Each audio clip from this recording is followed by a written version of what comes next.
Seorang suami membeli properti atas nama orang tua, namun menggunakan uang pribadi dari si suami. Kemudian istri menggugat cerai suami. Apakah properti yang dibeli suami selama pernikahan bisa termasuk harta gono gini? Mari kita simak penjelasannya. Sebelum menjawab inti pertanyaan ini, kami akan terangkan terlebih dahulu perihal harta benda dalam perkawinan sebagai berikut dalam pasal 35 Undang-Undang Perkawinan.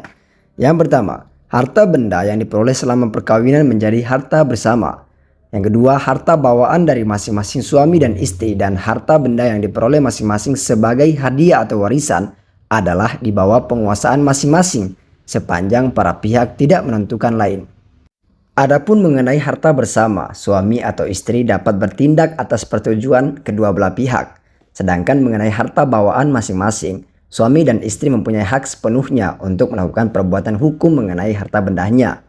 Kemudian jika merujuk pada ketentuan dalam hukum Islam pada pasal 85, pasal 887 KHI mengatur mengenai harta kekayaan dalam perkawinan sebagai berikut. Yang pertama, pada dasarnya tidak ada percampuran antara harta suami dan harta istri karena perkawinan.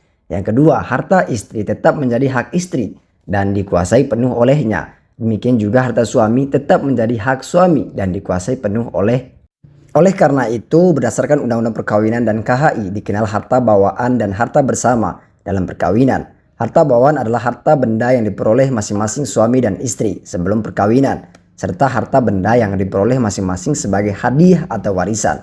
Sementara harta bersama adalah harta benda yang diperoleh selama perkawinan. Kita kembali ke pertanyaan. Diketahui bahwa suami membeli properti atas nama orang tua suami dalam masa perkawinan. Untuk itu perlu ditelusuri lebih lanjut perihal sumber uang yang digunakan untuk membeli properti tersebut. Apakah bersumber dari harta milik suami yang diperoleh sebelum perkawinan atau bersumber dari harta milik suami yang diperoleh selama perkawinan? Jika uang yang digunakan untuk membeli properti bersumber dari harta milik suami yang diperoleh sebelum perkawinan, maka properti tersebut dapat dikategorikan sebagai harta bawaan suami. Namun apabila uang yang digunakan untuk membeli properti tersebut bersumber dari harta milik suami yang diperoleh selama perkawinan, maka properti tersebut dapat dikategorikan sebagai harta bersama.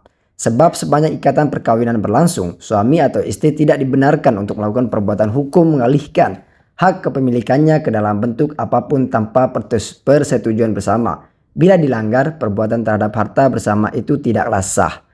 Kemudian mengingat sedang dalam proses perceraian, maka sebaiknya diselesaikan terlebih dahulu perkara cerainya sampai dengan memperoleh putusan yang berkekuatan hukum tetap. Baru setelah istri dapat mengajukan gugatan pembagian harta bersama.